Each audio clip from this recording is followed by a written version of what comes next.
دوای تێپەڕبوونی 24 ساڵ بەسەر تاوانی مەرگەساتی کیمیابارانکردنی شاری هەڵەبجە و بۆ بەرز و پیرۆزڕاگرتنی ئەو یادە لە دانیمارک لە هۆڵی کۆبوونەوەکانی باڵەخانەی پەرلەمان مەراسیمێکی شایستە بۆ بۆنێەوە بەڕێوە چوو کە فیدراسیۆنی کۆمەڵە کوردیەکانی دانیمارک و بە هاوکاری کوردان تیڤی ئامادەکاریان بۆ کردبوو و یادەکە لەلایەن ئۆزلیم چیکیچ پەرلەمانتاری دانیمارکی بەڕێوە دەبرا.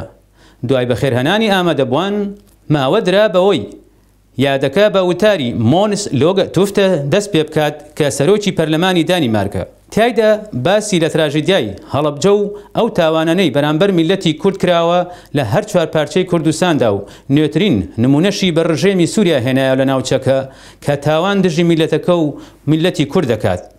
لە بەشێکی دیکەی وتارەکەیدا ئاماژەی بە پێشکەوتنەکانی کورد لە باشووری کوردستان و هەڵوێستەکانی حکومەتی هەرێمی کوردستان کرد کە بەرەو پێشەوە چوون.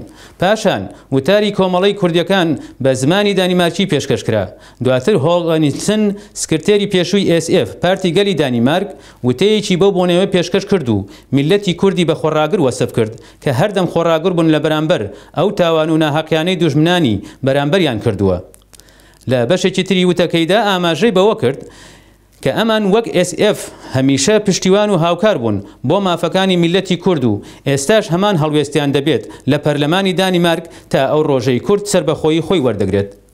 هەر بەو بۆنەیەوە پەیامی شاری قامیشلۆ و شاری دەرسیم بە زمانی دانیمارکی پێشکەش کرا.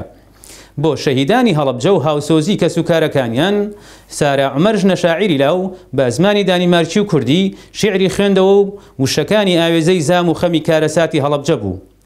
فلیمێکی دیکۆمنتاری لەسەر هەڵەبجە پێشکرا و یادەکە بە ئامادەبوونی نوێنەری حیزب و لایەنە کوردستانیەکانی هەر چوار پارچەی کوردستان و ژمارەیەکی بەرچاو لە کوردانی دانیمارک و کەناڵی ڕاگەیاندنەکان بەڕێوە چوو.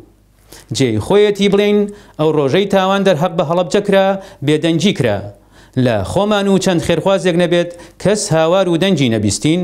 بۆیە ئەمڕۆ دوای 24 ساڵ پێویستە کۆمەڵگەی نێودەوڵەتی لە بەرامبەر ئەو تاوانە و چەندەها تاوانی تر کە بەرامبەر میلەتی کورد کراوە ئەو هەڵەیە ڕاست بکەنەوە و زامنی مافەکانی گەلی کورد بکەن بۆ سەربەخۆیی.